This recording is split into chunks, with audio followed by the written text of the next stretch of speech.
Salam alaikum, alors mon prénom c'est Nour Amin, je suis le fondateur de l'association Génération Indépendance qui se trouve en France. Génération Indépendance n'est pas trop connue, je pense que vous connaissez plus les différents projets comme les maçons d'Allah, mais là ce que je vais mettre en avant c'est le projet atestament.com. Atestament.com ainsi que le projet M-Coffing. M-Coffing, ce qui est en anglais, qui veut dire cercueil, M de musulman, qui a une éthique religieuse islamique. Donc par rapport au projet d'atestament.com, c'est le premier site qui permet à chaque musulman de pouvoir faire son testament en ligne. Le testament, j'allais dire comme vous le savez, mais malheureusement, vous ne devez sûrement pas le savoir parce que c'est quelque chose qui est négligé par tout le monde. Le testament est un devoir religieux qui a été oublié par l'ensemble de la communauté. Dans le Coran, dans la sourate Baqara, verset 180, Allah il dit, Dieu dit, le testament est un devoir pour les pieux. Le prophète sallallahu alayhi wa sallam a dit, dans un hadith authentique, chaque musulman ne peut pas laisser passer 2 nuits consécutives sans avoir mis son testament par écrit et dans une autre version, sans avoir mis son testament à jour. Parce que l'ensemble de notre travail est beaucoup plus important. On a un fonds qui permet de financer des enterrements et des rapatriements des musulmans qui n'ont pas les moyens. Parce que le fait de veiller à ce que son frère soit enterré dans les rites funéraires islamiques et de faire en sorte qu'il soit fait correctement, c'est un devoir pour chaque musulman et c'est un devoir pour l'ensemble de la communauté. Tant que ça n'a pas été fait, eh ben on devra rendre des comptes dessus. Et malheureusement, il y a des gens qui sont enterrés dans des fosses communes.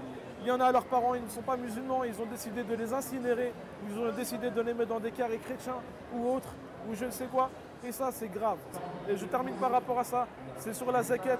On participe financièrement au remboursement des dettes des défunts, afin de soulager les défunts, afin de soulager les familles et afin de soulager soi-même. Le fait d'aider notre association, le fait d'aider notre action, ce n'est pas moi que vous aidez, c'est vous-même. Celui qui monte la voie d'une bonne action a la même récompense que celui qui le fait. Nous avons conçu le premier cercueil éthique qui est à destination de la communauté musulmane. Le cercueil que vous allez voir, là où le frère s'est mis dedans, c'est un cercueil qui n'est pas de forme, sur la forme finie, mais qui est par contre dans la matière finie. C'est un cercueil avec un plaquage bois de 2 mm, mais à l'intérieur c'est du carton.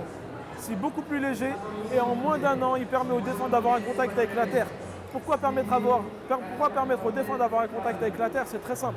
C'est parce que le défunt, normalement, le musulman ne doit pas utiliser de cercueil. Mais étant donné que c'est une obligation de la loi, eh ben, nous avons trouvé un système qui permet de pouvoir rester dans la légalité. Parce que depuis 1998, il y a un décret qui nous autorise à utiliser des composants à base de carton, donc de cellulose.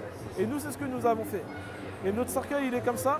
Et si vous pensez que le prix est plus important, détrompez-vous, il est moins cher que le prix standard d'un cercueil que vous pouvez utiliser. Donc voilà un petit peu par rapport à notre activité. Deuxième chose par rapport à la spécificité de ce cercueil, c'est qu'il facilite la disposition du défunt sur son flanc droit en direction de la Mecque, car ça aussi c'est quelque chose qu'on a oublié.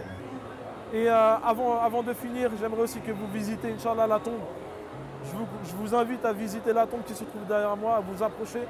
Soit vous êtes encore disponible et la tombe est encore là, sinon de venir en live maintenant avec la caméra, de vous approcher et de découvrir ce qui se trouve dedans.